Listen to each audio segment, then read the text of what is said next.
అందరికీ నమస్తే అండి. ఇప్పుడు మీకు ఒక కామెడీ వీడియో వినిపిస్తా. సాక్షి టీవీలో యాంకర్ ఈశ్వర్‌తో పాటు వైఎస్ఆర్‌సీపీ పార్టీ మహిళా నాయకురాలైనటువంటి నాగమల్లేశ్వరి. వీళ్ళిద్దరూ చర్చ మాట. మొన్న జగన్మోహన్ రెడ్డి పర్యటన ఏదైతే ఉందో నర్సీపట్నం పర్యటన, ఆ పర్యటనను ఉద్దేశించి. అంతకు ముందు రోజు సాక్షిలో కూర్చొని ఈశ్వరు, కేఎస్ ప్రసాద్ ఇంకొంతమంది కూర్చొని ఏమని మాట్లాడారు? జగన్మోహన్ రెడ్డి పర్యటనకి కొన్ని లక్షల మంది వచ్చేయబోతున్నారు. మా పోలీసులే సెక్యూరిటీ కల్పించడానికి, భద్రత కల్పించడానికి పోలీసులే 65,000 మంది వచ్చేస్తున్నారని చెప్పేసని మన దగ్గర సమాచారం ఉంది. ఇంక జనం ఎన్ని లక్షల మంది వస్తారో మీరే ఊహించుకోండి. ఇంక మన ఊహకు అందదని చెప్పేసని మాట్లాడారు.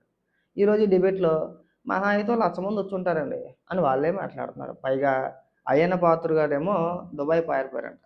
అయ్యన్న గారు జగన్మోహన్ రెడ్డి పర్యటన చూసి, లేదంటే ఆయన వస్తున్నాడని చెప్పేసని భయపడి ఆయన దుబాయ్ పారిపోయాడంట. ఏవిఎన్ రాధాకృష్ణ గారికేమో చంద్రబాబు నాయుడు గారు ఫోన్ చేసి బూతులు తిట్టారంట. చంద్రబాబు నాయుడు గారు ఇంట్లో టీవీలు పగలగొట్టేశారంట. నర్సీపట్నానికి సీమరాజే వెళ్ళాడు కదా! అక్కడ ఎక్కడో బాత్రూమ్‌లో కూర్చొని బాత్రూమ్ మీద నించొని మాట్లాడుతున్నారని చెప్పేసని మాట్లాడుతున్నారు. ఒకసారి వీళ్ళ విశ్లేషణ వినిపిస్తా చూడండి. నిజంగా మళ్ళీ ఇవాళ చూసాను నేను కొన్ని ప్రెస్ మీట్లు ఏమంటున్నారంటే జనాలే లేరట.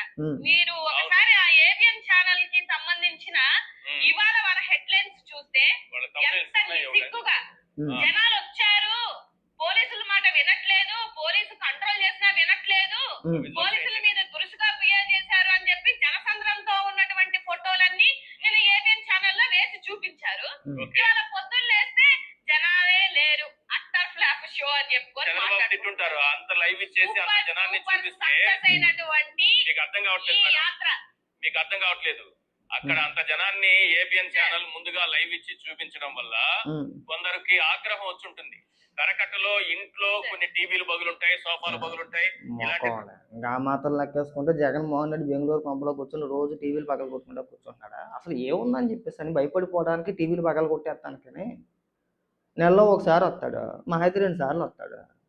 వస్తాడు, ఒక ప్రెస్ మీట్ పెడతాడు, లేగ్గా 4 మాటలు మాట్లాడతాడు, వెళ్ళిపోతాడు. అవి సభ సక్సెస్, భారీ సక్సెస్ అయిపోయింది. మాకు తెలుసు ఆ విజువల్స్ ఎలా ఉంటాయి, మీరు ఏ విధంగా పెడతారో, ఎలా ఎడిటింగ్ చేస్తారు అనేది మేము చూసాం ఆల్రెడీ. అంతకుముందు పర్యటన నెల్లూరు పర్యటన ఏదైతే ఉందో ఆ పర్యటనలో మేము చూసాం. నెల్లూరు పర్యటనకి వెళ్ళి Chittoor Bangarupalli market yard visuals తీసుకుంటే అక్కడ వేసేసారు. మాకు చెప్పమాకండి మీకు మీ సభలకి లేదంటే మీ పర్యటనలకి ఎంతమంది జనాభా వస్తారనేది. ఎందుకు వేస్తారని అంటారు. అందుకే పొద్దున కల్లా జనం లేరని మళ్ళీ మార్చేశారు. సార్ కరకట్ట కొంపల్లానే కాదు సార్, స్క్రీన్లు పగలడం అన్ని ఏరియాల్లో పగిలే. పాపం వీళ్ళు రాష్ట్రం దాటి దేశాలు దాటి పక్కన మరి అయ్యప్పత్రు గారు ఎక్కడికి వెళ్ళిపోయారో మరి నాకు తెలియదు, కానీ ఎవరో అన్నారు దుబాయ్ ఎక్కడికో వెళ్ళిపోయారంట. పాపం ఆయన భయపడి అసెంబ్లీకి వెళ్ళాడు, కానీ జగన్మోహన్ రెడ్డి అయ్యన్న గారు భయపడిపోతారా? ఇది ఆయన మీరు అధికారంలో ఉన్నప్పుడే జగన్మోహన్ రెడ్డిని ఎంటికతో చూసాడు, ఎంటికతో సమానంగా చూసాడు. ఎక్కడైనా తగ్గాడైనా? అయ్యన్న గారు మీరు అధికారంలో ఉన్నప్పుడు, జగన్మోహన్ రెడ్డి ముఖ్యమంత్రిగా ఉన్నప్పుడు ఆయన మాట్లాడే మాటలకు మీరు ఇదే సాక్షులు ఏడ్చేటోళ్ళు. డిబేట్లు పెట్టి ఆయన అలా మాట్లాడతారా ఒక ముఖ్యమంత్రిని పట్టుకొని అని చెప్పేసి పచ్చిగా చెప్పాలంటే గొక్కెట్టి ఏడ్చేవారు. ఆయన మాట్లాడిన మాటలకి మీ ఇళ్లలో టీవీలు పగలగొట్టుకునేవారు కాదా? అలాంటిది ఆయన ఇప్పుడు భయపడిపోతాడా? ఇటు జగన్మోహన్ రెడ్డి వస్తున్నాడని చెప్పేసి ఆయన భయపడిపోతాడా? ఆయన భయపడే టైపా? ఎవడో నమ్ముతాడు అసలు? ఇలాంటి విశ్లేషణలు చేస్తే మీకు బుర్ర లేదనుకుంటారు, మీకు అవగాహన లేదనుకుంటారు. నిజంగా ఆ రోజు నిన్న కానీ అక్కడ ఉండంటే వీళ్ళు అరిచే గర్జనకి గుండెపోటు వచ్చేది ఆయన. అంత ఘోరంగా జనాలు అక్కడికి వచ్చారు.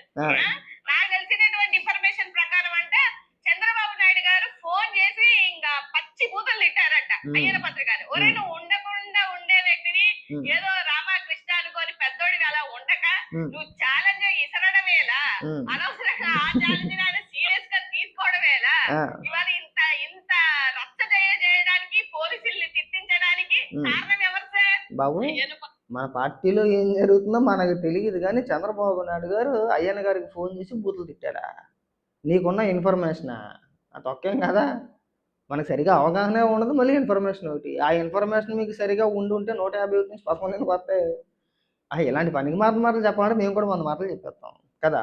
ఇప్పుడు నర్సీపట్నం పర్యటన ఏదైతే ఉందో అది ఫ్లాప్ అయిందని, లేదంటే ఎవరో జగన్మోహన్ రెడ్డి ఫోన్ చేశారనో, లేదా జగన్మోహన్ రెడ్డి తన నాయకులకు ఫోన్ చేసి జనాన్ని సమీకరించడంలో మీరు ఫెయిల్ అయ్యారని చెప్పేసి బూతులు తిట్టాడనో, లేదంటే వెళ్తా తాడేపల్లి కొంపలో టీవీ పగలగొట్టేసి వెళ్ళిపోయాడని చెప్పేసి ఇలాంటి పనికిరాని మాటలు చెప్పాలంటే మేము కూడా చెప్తాం. జగన్మోహన్ రెడ్డి పర్యటన సూపర్ సక్సెస్ అని మీ భజన చేసుకోండి, తప్పలేదు. కాబట్టి ఈ అనవసరమైన ప్రస్తావన కదా, వాళ్ళు ఫోన్ చేసారంట, వీళ్ళ ఫోన్ చేసారంట, వీళ్ళని బూతులు తిట్టారంట, ఆ మాటలు మేము కూడా మాట్లాడితే చాలా చండాలంగా ఉంటుంది. మీరు సాక్షి టీవీలో కూర్చొని ఇలాంటి మాటలు మాట్లాడడానికి కొనుక్కొస్తారు, ఏంటి మనకి గారు ఇంకా. భద్రుడు గారే నిజంగా ఒక రకంగా అయ్యనభద్రుడు గారికి మనం కృతజ్ఞతలు తెలపాలి. ఓకే. ఛాలెంజ్ ఇస్తున్నారు కాబట్టి మనం వచ్చాము అని నిజంగా జనాలకి తెలిసింది. అసలు కాలేజ్ ఉందా లేదా, హాస్పిటల్ ఉందా లేదా, ఆ సీమారాజు అన్న వ్యక్తి కూడా ముందు రోజు వచ్చి ఎక్కడో లాస్ట్ మూలలో అది మరి కాలేజీ కట్టే బాత్రూమ్ లో ఏమో నాకు తెలియదు కానీ ఆ చిన్నవి ఏవైతే ఏమో తెలియదు ఏంటి, మీరు మొన్న వెళ్ళారు కదా ఆ కాలేజ్ ఏదైతే ఉందో ఆ కాలేజీ చూడడానికి వెళ్ళారు కదా మీరు, మరి ఏమో ఏంటి వెళ్ళింది నర్సీపట్నం కాలేజ్ దగ్గరికే కదా మీరు వెళ్ళింది, సీమరాజు వెళ్ళింది కూడా అక్కడికి. ఏమో బాత్రూము ఏమో ఏమో అంటే మీరు వెళ్ళలేదు అక్కడికి, వెళ్ళకుండానే మీరు ఇన్ని మాటలు మాట్లాడేస్తున్నారా, మీరు చూడాల అయితే చూసుకుంటే నిజంగా మీరు మాట్లాడతారు. ఆల్రెడీ వీడియోలు వచ్చినాయి, అన్నీ వచ్చినాయి, ఎంతవరకు కట్టారు ఏం కట్టారు అయినా తెలియక అడుగుతాను. ఇప్పుడు కంప్లీట్ అయ్యే క్లాసులు జరిగే కాలేజీ దగ్గరికి వెళ్ళి ఇదిగో నేను కట్టానని చెప్పాలి, కానీ మీరు సగం కూడా కట్టకుండా వదిలేసి ఇదిగో మేము కట్టేసామంటే అట్ట అర్థం ఉండాలి కదా మనం మాట్లాడే మాటలు కూడా. ఇనుప రాట్లను ఏమో చిన్న చూపించి ఏడుంది కాలేజీ ఏడుంది కాలేజీ అని మాట్లాడుతున్నాడు. ఆ ముందంతా మరి కాలేజీ లేనప్పుడు ఆ కాలేజీ చుట్టూ ఎందుకు కంచెలేశారు? First floor, second floor, third floor sir, 3 floors ఉన్నాయి. 3 ఫ్లోర్స్ నిండా పోలీసులు సార్. తర్వాత పైన అంతా ఏమంటారు వాటిని ఏదో ఏమంటారు నాకు గుర్తు రావట్లేదు. పైన జూమ్ అంతా వేసుకుంటూ ఎక్కడ ఏమేం జరుగుతుంది ఏంటి, అసలు ఎలాగ జనాలు ఎక్కడి నుంచి ఉన్నారు, ఏంటి పరిస్థితులు, ఇవన్నీ చెక్ చేసుకోవాల్సినటువంటి అవసరం ఏముంది సార్? ఉంటదండి, మరీ మీరు అంత లేగ్గా మాట్లాడితే అట్ట. జగన్మోహన్ రెడ్డికి భద్రత కల్పిస్తే కల్పించారని బాధ, కల్పించకపోతే కల్పించలేదని బాధ. జగన్మోహన్ రెడ్డి భద్రతా దృష్ట్యా ఒకవేళ ఎక్కడ ఏం జరుగుతుంది, ఎక్కడి నుంచి చూస్తున్నారో పోలీసులు ఉండాల్సిన బాధ్యత ప్రభుత్వాందే కదా. జగన్మోహన్ రెడ్డి సెక్యూరిటీ కల్పించాలి కదా, లేకపోతే మళ్ళీ మనం వేడుస్తాం కదా. ఆ మాత్రం పర్యవేక్షించరా అండి, చూడరా? అదే అదంటే భయం అంట.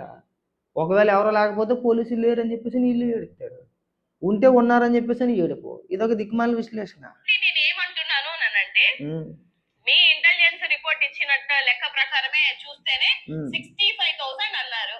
ఇప్పుడు ఏమంటున్నారు? రాలేదు అని అంటున్నారు. జీవో ఉంది అంటున్నారు. మళ్ళీ ఇప్పుడేమో మీరు స్టేట్ ఇచ్చుకున్న జీవో అని అంటున్నారు.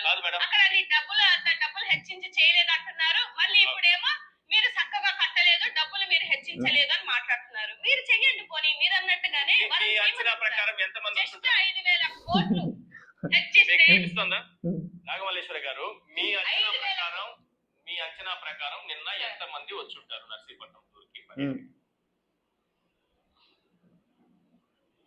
సార్ ఫర్ మై నాలెడ్జ్ నేను చూసిన కళ్ళతోటి నాకు తెలిసినట్టు లెక్క ప్రకారమే 1,00,000 మంది ఉన్నారు సార్.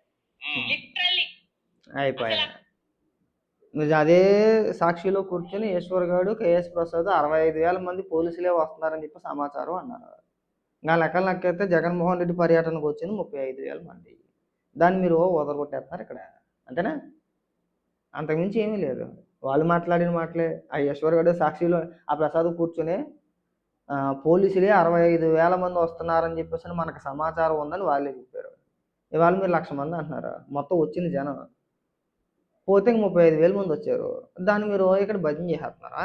ఇంక ఈ పనికిమాల మాటలు, పనికిమాల విశ్లేషణ ఆపేయండి. దానివల్ల మీకే నష్టం.